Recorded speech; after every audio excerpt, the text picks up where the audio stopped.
Hello, Keith Rucker here at VintageMachinery.org. Guys, today I'm going to go over our trip that we just got back from. As you watch the channel regularly, you know we just went on a big road trip out to the Arn Fest event, but met up with my buddy Clark Easterling over at Windy Hill Foundry. We actually took about a 15 day road trip up through the Midwest and across the Northeast. Made a lot of stops along the way, saw a lot of things, saw a lot of people, got to do some really cool stuff along the way. And also brought back a lot of stuff for the shop. So kind of want to just go over the whole trip as a whole, give a recap of things, and show what we picked up along the way. So to start the road trip off, I left out on a Sunday morning, real early. Got up, I think it was 5:30 a.m., hit the road, and made about a 12-hour drive straight up to the St. Louis area where I spent my first night. Had a viewer there who was kind enough to let me stay in a little apartment he had at his shop, so I didn't have to get a hotel room. Thank you very much. We had a nice dinner, had a nice visit, looked at his shop, and then got up early the next morning on Monday morning and drove up to Hannibal, Missouri, where I met up with another viewer who actually had a project I needed to pick up. He has a little flywheel for a model gasoline engine, and he wants me to turn. It was a little bit too big to fit on his lathe and asked me if I would do it, so I picked that up on the way, got to meet him briefly, then headed on up to Cedar Rapids, Iowa, where I met up with Clark Easterling and his wife, who were in town for a family reunion for his wife, Josie, but picked up Clark, and again, we took off heading up the road toward Minneapolis, Minnesota, stopped in Rochester, Minnesota for dinner, again with another viewer. That was Dave Richards, not the Dave Richards with the steam-powered machine shop, but a different Dave Richards. But had dinner with him, and then again kicked on up the road to the Minneapolis area and visited with Dennis Stevens. Dennis works with volunteers with the Minneapolis Streetcar Museum. And again, him and his wife were kind enough to put us up there at their house. Clark and I both stayed with them for a couple of nights. While in Minneapolis, got a chance to go visit the Minneapolis Streetcar Museum. Got to see some of the cool projects they're doing there. I actually got to drive one of the streetcars, which was really kind of cool, and get the chance to ride some of their equipment. Spent about half a day there, took a little tour of the Minneapolis area. Also met up with Nils Lima. Nils is a longtime viewer, actually been on a couple of my videos. He's come and helped me do some things here at the shop several times in the past, and I actually carried some stuff up for him. He was down in the Florida area and picked some stuff up and dropped it off with me and asked me if I could drive it up since I was coming anyway, which I was more than happy to do. And while there, I picked up a set of balancing, a little balancing setup to balance arbors. We just swapped the little balancing rigs, and I gave him a little bit of cash for the difference, and picked that up and brought it home. So while at Dennis's place, he actually gave me some Babbitt. This is some Babbitt that they salvaged out of some stuff, I believe, at the Streetcar Museum. Didn't really have a need for it. Asked me if I wanted to bring it back, which I can always use Babbitt. So yeah, brought this stuff back. Thank you, Dennis, for contributing that to the cause. So from Minneapolis, we drove over to the Milwaukee area. I met up with my good friend Ron Grundy. Ron, you guys have probably seen on some of my videos in the past. Ron spent his career working with Kearney Tracker as a basically a machine builder, worked in their parts department, did all kinds of stuff. Picked up a few things at Ron, so let me show you those real quick. So Ron was kind enough to give me a couple of items here. First off was a box full of tapered pins. And when I picked the box up to set it over, the bottom fell out of it and it fell all over the floor. Didn't get that on camera, sorry. So I just spent the last 10 minutes picking all this stuff up. He also gave me a really cool sign off of a K&T machine, off of a Daywood K&T model SA205. And then this is for K&T attachments, basically milling machine attachments that would go on milling machines. But this is a very early one. This is probably before late 1930s when they kind of went to their more modern stuff. So I don't think we've got this on the website. I don't think it's on there. But this is for the earlier machines that K&T made. So we'll get that scanned and put up on the website. So after a little visit there with Ron Grundy in Milwaukee, I also ran into Greg Kopp, who I got to see a couple more times on this trip. He was visiting with Ron as well that day, but we'd left and went on down to Rockford, Illinois, spent the night there. This would have been on Wednesday evening, I guess. On Thursday, Clark and I got up. We actually just kind of hung around the Rockford area that morning, hit a couple of antique shops. I didn't really find anything. Clark found a set of Starrett dividers or calipers or something, a little old school tool there. Saw some cool things, but nothing that we actually picked up. But then headed over to the Arn Fest event that afternoon and was there for Thursday, Friday, and Saturday. Probably for me, one of the biggest events of the Arn Fest event is the swap meet that goes on Saturday morning. And while there, got to, of course, meet up with a lot of viewers and stuff that were at the swap meet as well as at ArnFest in general. But I also picked up a lot of neat tools at the swap meet. So I think we'll go through and kind of show you what all I picked up. Some neat things there. Also had some viewers that just brought some stuff and gave to me either at the swap meet or at ArnFest in general, and I'll kind of mix those in here as well and show you some of the stuff we picked up. So first off, I had a viewer that just kind of gave me this book, and I apologize, I don't remember who it was, but this is a book on brooches and broaching, and it's a pretty complete little book. I'm actually looking forward to sitting down and kind of giving a look at this and reading it. It's got a lot of neat information in here. So whoever it was that brought that, thank you very much. Copyright 1944 by the Broaching Tool Institute. Next item here is a set of blacksmith shears. This was just on someone's table that they were selling. I've actually been kind of looking for a set of these to go with some of my blacksmithing tools. These you could kind of use on the anvil. You would often put this little hook here in the hardy hole of the anvil, and that would kind of hold this up on the anvil and let you be able to cut metal, shear metal there on the anvil. So pretty cool, nice little set. Don't remember what I paid for these, but it was a good deal, and I picked them up. One of the first things I bought at the swap meet, I saw this nice little toolbox sitting on someone's tailgate. This one is made by the Union Steel Chest Corporation. Of course, this is a wooden one, Leroy, New York. Has a little fold down front and a little mirror up in the top and all the drawers. Oh, there's even a few tools in here. I didn't realize that. I thought I looked in the drawers. I guess I didn't look in that one. See if there's anything. Oh, there's some other tools in here. Even better. I didn't realize I was getting tools with it. But, I've got a bunch of these wooden toolboxes, and I just love them. And I thought he had a fair price on this one. Don't know that I really needed it, but I brought it home anyway. There you go. Picked up this little stake tool. This goes in a stake plate for tinsmithing. Blacksmithing can be used for. Really was designed for tinsmithing. Saw this one for 15 bucks, and I didn't have one exactly like this in my collection of stakes. I picked up a bunch of stakes and a stake plate last year at the Florida Flywheelers event, so I put this with those other tools, and one of these days I'm gonna get all that stuff set up where I can use it, but picking these things up as I see stuff I don't have. So some more items in the really hard to justify because I've got so many of them already, but I just can't not pick these up when I see them, especially at a decent price. These are Eagle 66 oilers.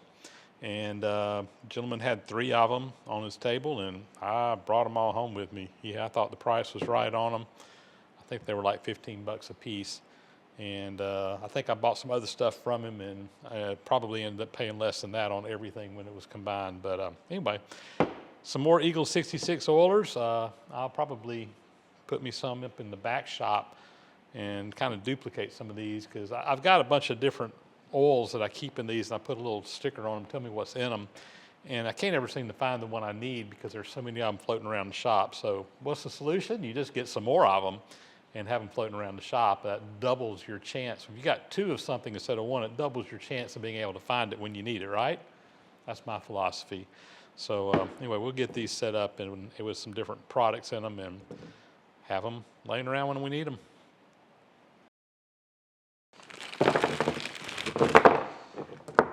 In the free category, bunch of plugs here. It's like pipe threaded plugs. This was a guy that had a whole bunch of these, and it was just take some home with you. So you know what I did? I took some home with me. I'll put these over there in my drawer full of pipe fittings, and they'll get used. Another item that I don't know that I really needed, but bought it anyway. This is a #1 arbor press made by the Grenard Arbor Press Company, and it has the ship wheel over here on the side instead of a lever handle. They offer this ship wheel on a lot of their presses in different sizes, and I've never seen one this small. So anyway, I thought it was just cute. Again, I've got a big arbor press. Don't know that I needed this little bitty one, but I got it anyway. So I had one about this same size I just sold not long ago, but now got rid of it, and now I got another one. So anyway, we'll find something to do with it. Pretty cool with the ship wheel. Picked up this follow rest. I don't know what machine this goes to. It's got a tag on it that says that it was the property of the Georgia State Department of Education. I find it ironic that I'm from Georgia and I found this in Illinois and brought it back to Georgia. If you know what that fits, let me know. I mean, I know a lot of different lathes took this style, and I probably need to figure out exactly what it does fit and find someone that can use it and get it to someone that can use it. I just mainly bought it because I know somebody's looking for it, and didn't want to see it get scrapped out somewhere. So anyway, we'll figure out what that fits and find a proper home for it. I'm pretty certain it doesn't fit anything I've got. Nearly 100% certain it doesn't fit anything I've got, but we'll find someone that can use it. So I don't know if you can see that or not, but I did find the clue. On the leg of this has been milled off, and there's a number stamped in there, which is 60583. 60583. Probably a part number, probably in a parts manual somewhere. Again, I need to do some research and try to figure that out, but that's the only clue I got. Another item found here is a Norton burr remover. This is used kind of like a precision ground flat stone, except it's not precision ground, but you can rub this on a table or something like that and remove burrs with it. So always nice to have one of those laying around. Picked up a set of cant twist clamps. These are kind of cool clamps that are handy for all kinds of stuff. I've got a few of these, not many, but if I see these at a reasonable price at a swap meet or whatever, I like to pick them up because they're just really handy for certain jobs. And anyway, I found a nice matching set of these. Put them in my clamp drawer. You know, I don't remember exactly where this little rule came from. I remember getting it somewhere, but I don't remember where. This is a Lufkin number 77 boxwood rule. This is one of the really cool ones that folds up, so kind of folds out. You got boxwood and brass on here, and then it unfolds again. And you basically got a 24-inch ruler.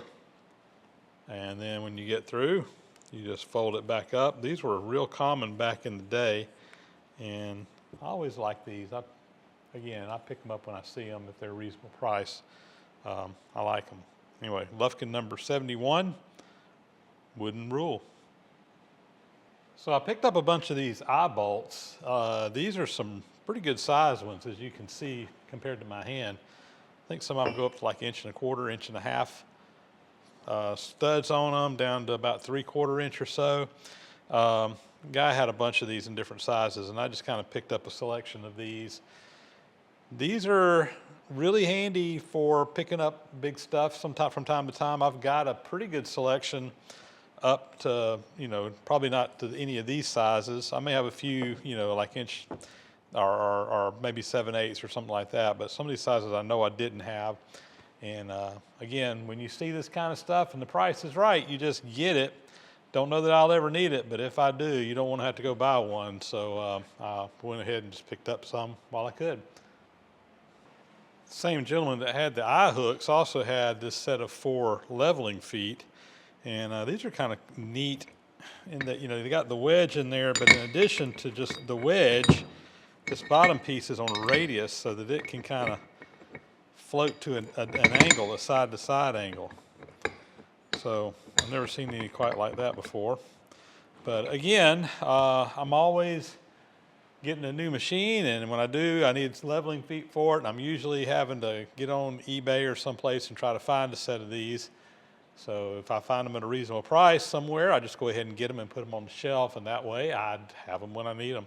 So these are for leveling your machines up. They're like wedge base, and you can move them in and out, sit them up underneath machines, and they give you a nice adjustable foot. And also kind of picks the machine up off the floor, which I like to do a lot of times. I find personally a lot of machines are a little bit too low for me to be comfortable to operate. So if I can get them up off the floor a little bit, it just makes them easier to operate. So nice find there. Next up, there was a gentleman who was there who had tons of this clamping stuff. And when I say tons, I literally mean tons. I got a selection of some different size stuff. These are really handy for clamping down big stuff on mill machine or metal planer or something like that.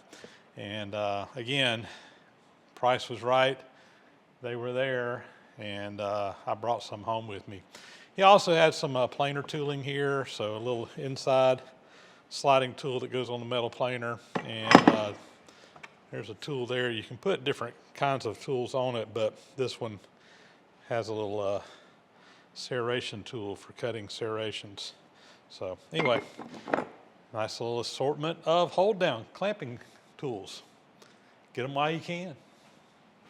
One of the treats that I look forward to every year at ArnFest is getting to go visit my friend Slav.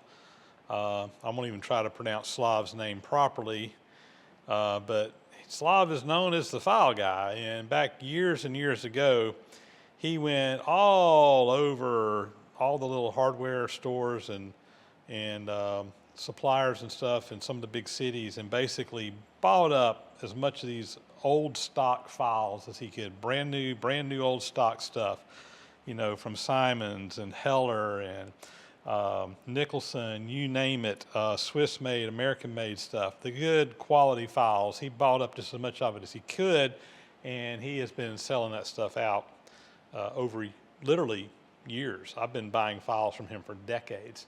He's got some really good stuff, and most of these are files that you can't even buy anymore, at least not in the quality that these are. So once again this year, I made a fairly major purchase from him and picked up a bunch of files. I have a thing for files, guys. I'll just admit it. They come in so handy, and there's so many different types. You know, I think most people have a file, but there's so many special files for special purposes, and having a good selection of them is just really important. And I got them while I could. Again, brand new old stock. This is not cheap stuff. This is the good quality stuff that you really can't hardly find anymore. So Slav, thanks for cutting me a deal on a bunch of files, and we'll get these put up over here as well and have them when we need them. Another cool item picked up at ArnFest. This was actually in the auction that they had, and I was the winner of it. But this is one of those little stools that mounts over on the side of a workbench. You mount this on the corner post of a workbench, and it just swings out of the way. You can sit down at it. You can adjust the height of your stool up and down. I remembered, I think when I was in high school, we had some workbenches in the shop that had these little stools on them, and I always thought they were cool. And here you go. Pick this one up. Little purchase I made from my friend Doug Broberg. He had a bunch of these little balancing arbors. These would fit the taper of like a grinding wheel hub, and you can mount the grinding wheel on a little fixture and roll it back and forth and balance your wheels out with these. I don't know what all arbors these fit, but he had an assortment of them, and I just purchased them. Like I mentioned before, I'd gotten that little fixture to run these on from another gentleman at a little bit earlier, but I can use these with those whenever I get a need to do so. So again, this kind of stuff, when you find it, you know, just get it and be glad you got it, put it in a drawer, and one day you might need it. particularly if the price is good. Another purchase I got from Doug Broberg, I actually did a little trading on this. These are wheels that fit my little Glencoe grinder. These are diamond grit wheels. Got a 260, 600, and 1200 grit wheel. I've got a 600. Actually, I got one 600 wheel. It's the one that's on the grinder. I had another 600 wheel, but it was a larger diameter. It didn't fit mine. And as it turned out, he needed the larger ones. I needed the smaller ones. He had some smaller ones. I had a larger one. So we did a little swap, and I threw some cash in to make up the difference there. But this will help me out, give me a little bit more assortment in grits, because like I said, all I had was a 600 grit previously. So now I've got a range of grits that I can use with my little Glencoe grinder. Well, I think that pretty much wraps up what we picked up at the actual ArnFest event, but the ArnFest was just the first part of Clark and I's trip. We still had a lot of miles to go before we got home, and we left out on Sunday morning, kind of after the auction and banquet on Saturday night, and we took off and we went to Cleveland, Ohio. And when I got to Cleveland, we got in a little bit earlier that day, and I had received an email from a gentleman who is a volunteer at the USS Cod, which is a museum ship and memorial there in the Cleveland area. I actually have been watching their YouTube channel for quite some time. I've got a thing for submarine history. I don't know, it's just one of those things I'm interested in. And so took the opportunity to go out and visit the USS Cod. Clark and I got a personal tour of the submarine.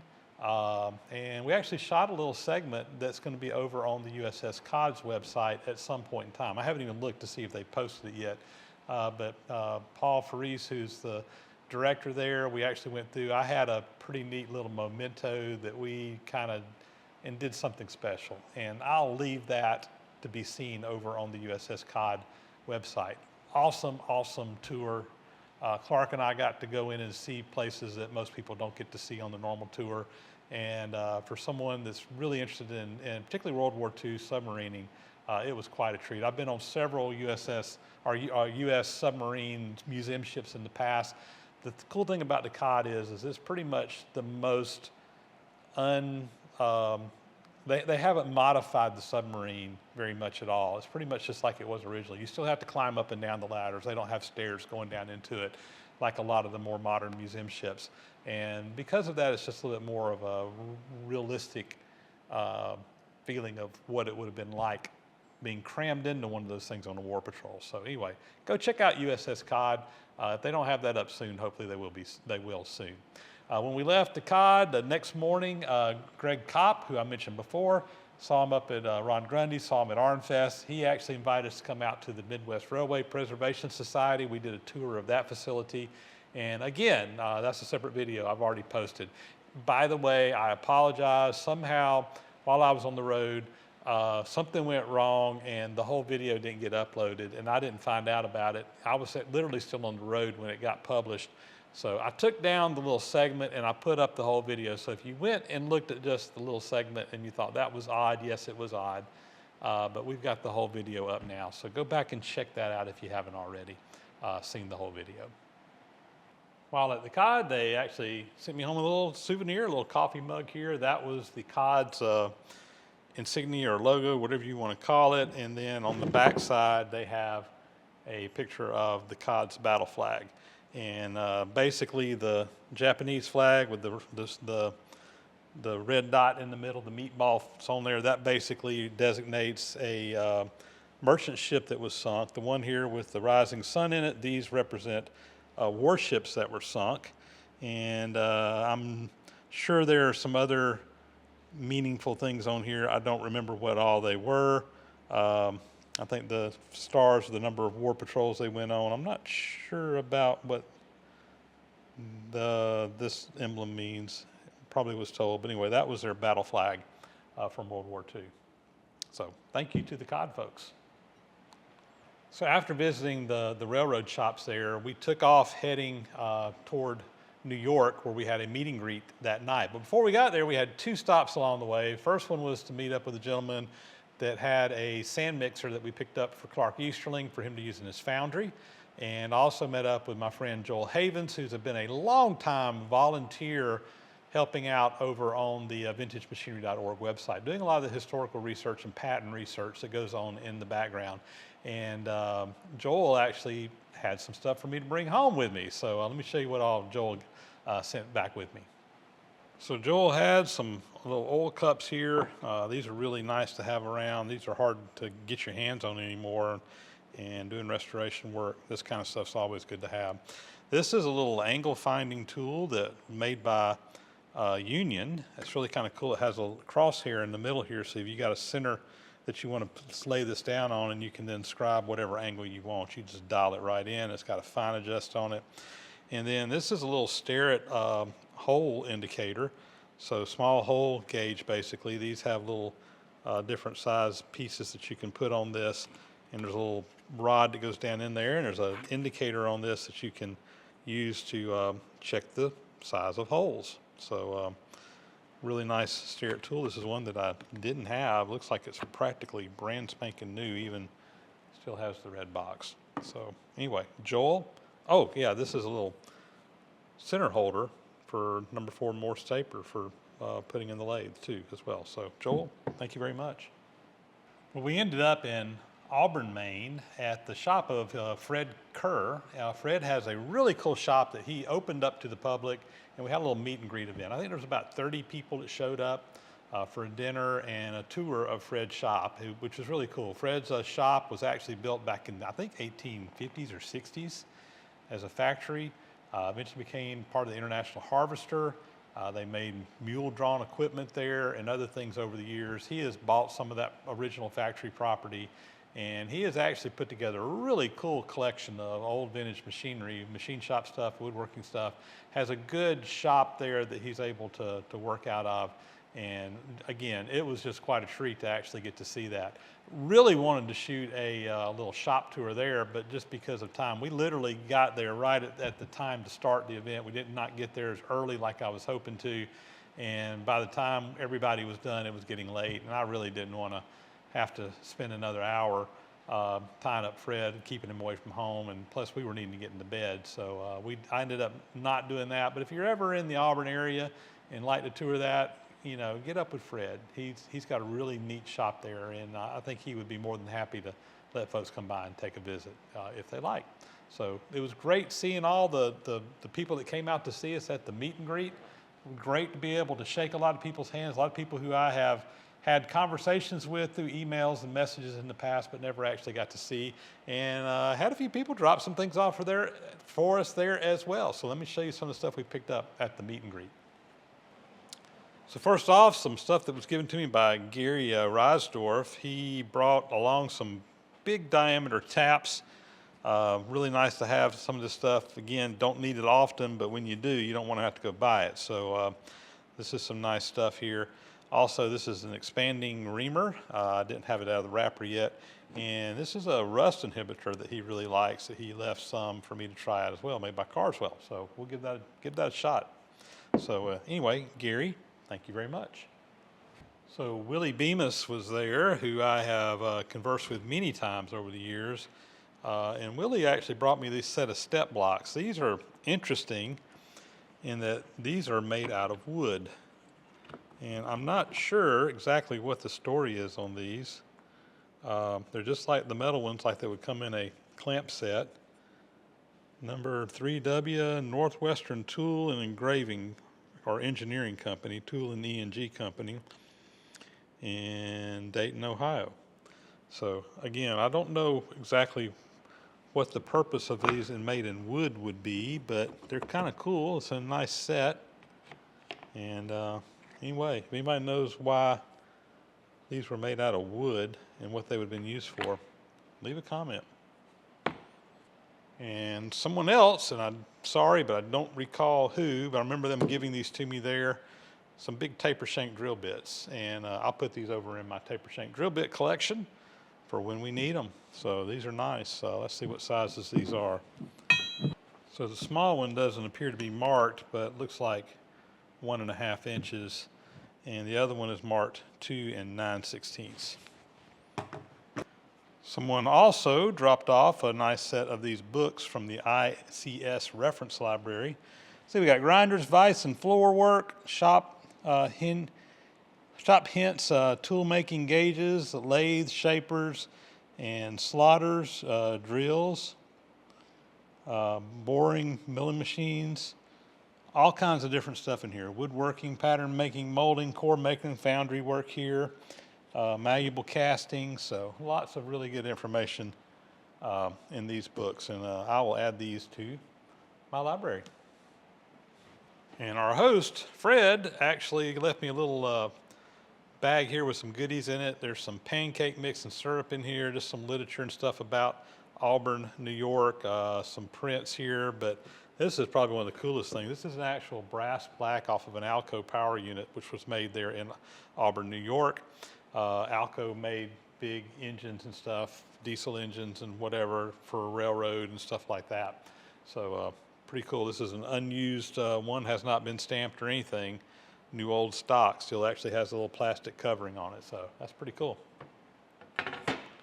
So after the meet and greet in Auburn, next day, Clark and I drove down to East Durham, New York, and got to meet with Jimmy Diresta.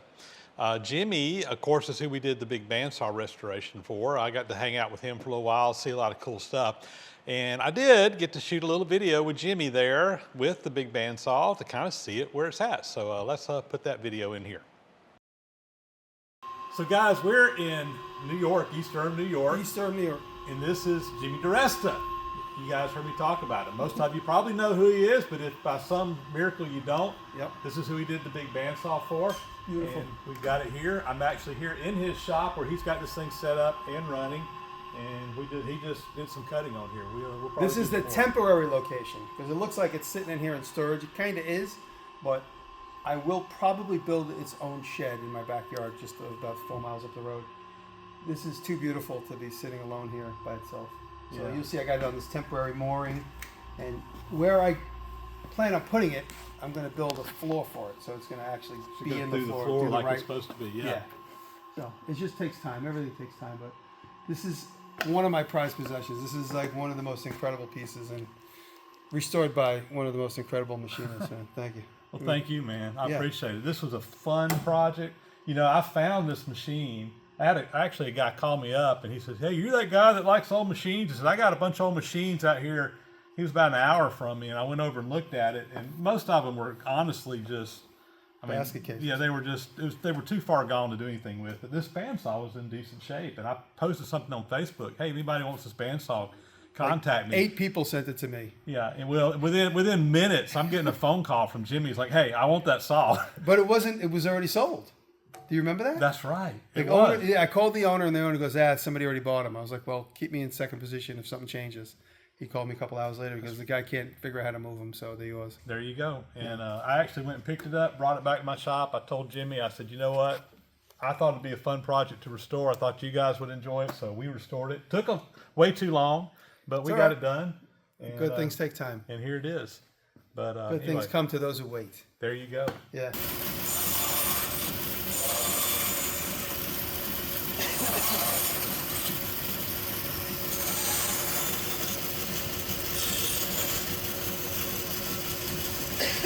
Look at that. You're not falling over.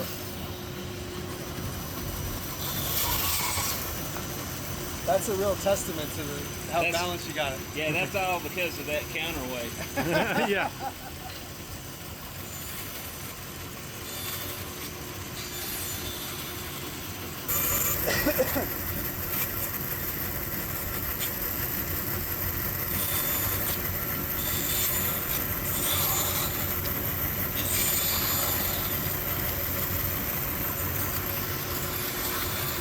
So after leaving Jimmy's, Clark and I drove down to the edge of Massachusetts. We spent the night there, and then the next morning we got up and we headed over to the Cape Cod area of Massachusetts and met with Keith Finner at Turnright Machine Works. Again, got to hang out with Keith for a little while in his shop. Got to see it all firsthand with my own eyes. I've been watching his channel for many, many years, but never actually, I met Keith on several occasions, but never been to his shop before, so got to see that. And Keith actually gave me a Turnright Machine Works hat to wear while we were there as well. So when we finished up at Keith Finner's, Clark and I then ran over to Providence, Rhode Island. We met with a couple of our viewers for dinner that night, and then from there headed over to Old Saybrook, Connecticut, where we were actually going to spend 2 nights and do a little sightseeing in the area. I want to say a big thank you to Nick Diacra, who was actually works at the Saybrook Point Resort and Marina, which is in the Old Saybrook area, and he actually arranged for Clark and I to be able to stay there at the resort while we were there. And it was an absolutely wonderful place to stay at. Some beautiful rooms that they had. We had outstanding views looking out over the marina and out over the water. Really, really enjoyed our time there. Also had a couple really nice meals there as well while we were in the area. While we were in that Connecticut area, we kind of, like I said, we spent 2 nights there, and we had a day where we could kind of go do some sightseeing. And again, I was reached out to by a viewer, Keith Miller, who is a chief in the Navy, works at the submarine base, U.S. Submarine Base there in Groton, Connecticut. And we told him we were going to be going to the U.S. Submarine Base Museum, and he asked if he could meet us over there. Absolutely. So we let him come in, meet us. While we were at the museum, we got to tour yet another submarine, this one, the USS Nautilus, which is a museum ship they have set up there, still owned by the Navy, operated by the Navy. This was the very first nuclear submarine in the Navy, commissioned back in the 1950s. Has a long history. I think it was the first submarine to actually go to the North Pole. Lots of history in there. And it was a learning ship. It was a ship that they really began experimenting with in the nuclear age of submarines. So to make that trip even better, though, Keith Miller, again, chief in the Navy there and qualified in submarines, he said, hey, how would y'all like to go tour an active submarine? Yeah, twist my arm. So he actually was able to get us to go over. He got us on base. We went over to the USS Delaware and was able to get permission to take a tour. And Keith took us on a tour. So we climbed down. The Delaware was in port at the sub base, getting refit for another patrol. And we were able to go down and get a tour of an active duty submarine. This was a Virginia class submarine, one of the newer submarines in the fleet, and really a neat tour to get to go down there and see that. Of course, we were able to see the living spaces, the forward torpedo rooms, the conning tower, all that kind of stuff on there. We were not able to go into the reactor areas and the propulsion areas. That's all classified, and of course, we were not able to go in there. From the sub base, we went and had lunch in Mystic, Connecticut, and went to go by the Mystic Seaport Museum, spent a couple of hours looking at stuff there. That was a really cool place to go as well. And but before we left, we actually went back onto the sub base and actually got to tour a second active duty submarine. So we got to go on to the USS Newport News, which is a Los Angeles class nuclear attack submarine. I think built in the 1980s, if I remember right. A little bit older technology, but still yet another really cool experience to be able to go through not one, but 2 active duty submarines, both an LA class as well as a Virginia class nuclear attack submarines. Don't get to do that every day. Keith, thank you so much. He spent the whole day with us and really gave us a VIP treatment. And like I said, we got to see some things that most people never get to see. On this trip, we got to tour 4 submarines: the USS Cod, World War II era submarine, USS Nautilus, the first nuclear-powered sub, and then the USS Rhode Island and the USS Delaware, both active-duty submarines. Dream come true for a submarine nerd like me. So from Connecticut, we got up on Friday morning and did, honestly, what was probably the most terrifying part of the whole trip for me. And I may be exaggerating a little bit, maybe not. But we were driving my truck, which is a big 3/4 ton truck. We had it loaded down. The back end was literally full of machines and everything else. And it's a big truck. And where do we go to? We go right into downtown New York City. We were trying to get over to look at the P.E. Guerin Foundries, which is in New York City. Unfortunately, we just were not able to find a place that we could park that big old truck. and was not able to actually take the tour. I did let Clark out while I rode a couple of blocks while he did at least go into the showroom and get to see a few things. But unfortunately didn't get to see that. I'm gonna be honest with you guys, I was a nervous wreck driving in New York City. I'm a country boy from South Georgia, used to wide open spaces, and that was anything but wide open spaces. Not designed to be riding around a big truck, and even if you do, sure as heck gonna have trouble finding a place to park it. Of course, I found out in New York, they just park in the middle of the street. I wasn't gonna do that. I was terrified. But anyway, we also got to meet an interesting character, Lou, and Clark will have some stuff in his video that he does on this, but he picked up a little South Bend Shaper, and thankfully Lou brought it from Long Island out there to us, and we did finally find a place to park, and we're able to get some stuff shifted around and get those machines put in my truck to get out of there. And I was never happier to get out of there as I possibly could. We came out the Holland Tunnel, went over to New Jersey, and from there ended up going by Andy Horiot's place. Andy's another big longtime volunteer with the VintageMachinery.org website. He's helped in the past do a lot of the technical stuff in designing and hosting the site, and he opened up his house and let us stay with them on that Friday evening. Saturday morning, again, Clark and I got up and we made 2 more stops on our big road trip. First, we went by the Carbondale Railroad, I think it was, or Coldbrookdale, I can't remember. It was a railroad there, an active railroad. Clark had made some castings for them. We literally just dropped them off. We didn't really get a chance to see much. They were actually getting ready to go out on a little excursion train with a little diesel locomotive that they pull stuff with. So we dropped some stuff off there, and then really got to go to a really cool site, which was the Cattail Foundry. Cattail Foundry is an Amish-run foundry in Pennsylvania. They've done a lot of casting for me in the past, and they actually had some castings I needed to pick up. And I had talked to them and told them I was going to be coming through on that Saturday. They said, come on by. We got to tour the entire foundry, which they pour using a big cupola, where they mix or melt their iron and everything, really the old-fashioned way. It was quite a treat to get to be able to see all that. Because the Amish are kind of strange about cameras, they don't like having their picture made. I did not want to insult them, so I did not try to shoot any video or even take any pictures while I was there. Probably could have taken some pictures of the foundry itself, not the people, but didn't want to push my luck. But really had an enjoyable morning visiting with Emmanuel King and a couple of his sons who work in the foundry there. They went through the whole process with us, and it was quite a treat to be able to see that. And picked up a couple of castings while I was there.